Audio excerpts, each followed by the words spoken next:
Sexomax, Hello tout le monde, salut, Pénis. les conseils sexuels de Calmos Au fait, ce qui est important, c'est le plaisir. avec Sexomax. Hello tout le monde, hello.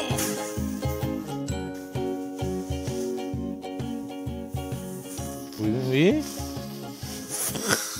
Franck Noir. Non, Dynamite plutôt, non. Si ça va pour toi. Dynamite. Ouais. Ça joue? Ça va? Hein? Ça joue? Ouais, je te remercie. Dynamite. Voilà, exactement. Encore une fois. C'est pas grave. Oui. Ah. Moi aussi, ça joue. Et tout le monde, j'espère. Ok. Pénis.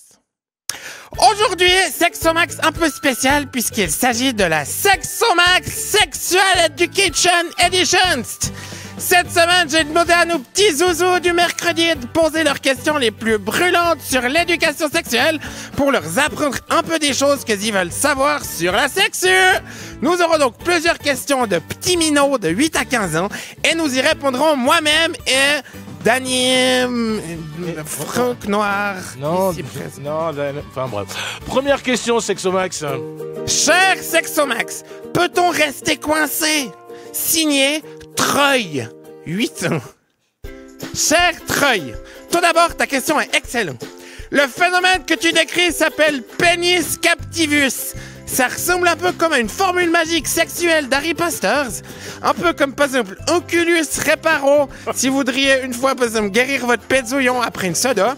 Mais ici, tu crains pas grand-chose pour ta baguette, parce que pénis captivus, tout comme Harry Potter d'ailleurs, ça existe pas vraiment. Et si par hasard ça t'arrivait, parce que la madame, elle a tout d'un coup la forge qui stresse et qui se resserre sur ton FIFA grelot, tous les médecins sont unanimes sur comment débloquer le bazar. Un doigt dans le sifflard et tout se dégonfle. Ok. Deuxième question alors. Cher Sexomax, si j'ai le doigt dans ma coupe, c'est qu'elle éternue. Est-ce que ça me le casse?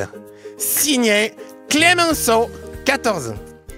Cher Clémenceau, merci pour ta question brillante, mais tout comme la question d'avant, il faut à présent arrêter de croire que les schnariflets sont des monstres sanguinaires qui pensent qu'à avaler des merguez ou à sectionner des phalanges pour en faire du tartare.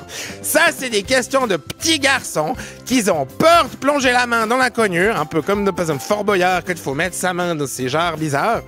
Ce que je peux comprendre, mais tu découvriras que si le vagin doit vraiment être comparé à un plat, c'est avant toute chose un carpaccio de fun. Oui, bien sûr, une troisième question. Cher Sexomax, si on avale par exemple du sperme, est-ce qu'on vomit un bébé? Signé Fulda, âge au choix de l'auditeur pour qu'il ne pense pas que j'ai dit un âge trop jeune par rapport à cette question.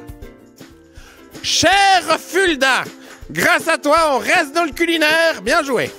De la même manière que tu vas pas transpirer un mouflet si ton cobs vient sous tes aisselles, tu risques pas de roter un bébé au cas de ravalement de façade. Tout ce qui est pro-récréation, ça se passe uniquement au niveau de la cholette. Je te refais pas l'histoire des petits oiseaux et des petites graines, tes parents l'ont déjà assez expliqué, mais c'est là que ça se passe. Pas dans le nez, pas dans les yeux, pas sur les ménisques, mais uniquement dans le babouchi ciao. Petit rappel de circonstance, l'inverse n'est pas vrai pour les MST, voire chronique du 8 février. Est-ce qu'on a le temps pour une quatrième question, Sexo? Ah, bien Oui. sûr! Ah bah alors, on y va, vite fait, hein. Franck Noir. Cher Sexomax, si le sperme des blancs est blanc, est-ce que le...